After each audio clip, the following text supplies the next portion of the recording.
திருப்பூர் மாவட்டம் படியூர் அருகே ஒட்டப்பாளையத்தில் கடந்த 12 நாட்களாக மாலை 6 மணி முதல் நள்ளிரவு 2 மணி வரை தொடர்ச்சியாக வீடுகளின் மேல் மர்மமான முறையில் கற்கள் வீசப்படுவதாக கிராம மக்கள் தெரிவித்துள்ளனர்.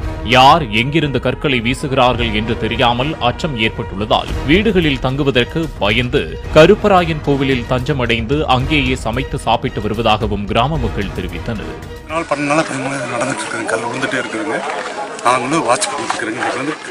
புதுசாக கேமரா மாட்டி லைட் மாட்டி எல்லாமே ஸ்டிக் பண்ணிட்டு இருக்கிறேங்க. குழந்தைங்க பள்ளிக்கூடம் போக முடியலைங்க, தூங்கவும் முடியலைங்க, சாப்பிட முடியறது இல்லைங்க. 7 மணியிலிருந்து 12 மணி வரைக்கும் இருந்ததுங்க. இப்போ 5 மணிக்கு ஆரம்பிச்சிருச்சுங்க. இன்னைக்கு என்னன்னு தெரியலைங்க. மனுஷனா அந்த காலத்து மாதிரி சொன்ன மாதிரி குட்டிச்சாத்தானே என்னன்னு தெரியலைங்க. மக்கள் ரொம்ப அவசைப்படுறாங்க. அதாவது இந்த கல்லு பயப்படுறாங்க. எல்லாருமே என்ன கண்டுபிடிக்க முடியலைங்க. நம்ம நாங்கள் எங்களுக்கு ஊருட்டு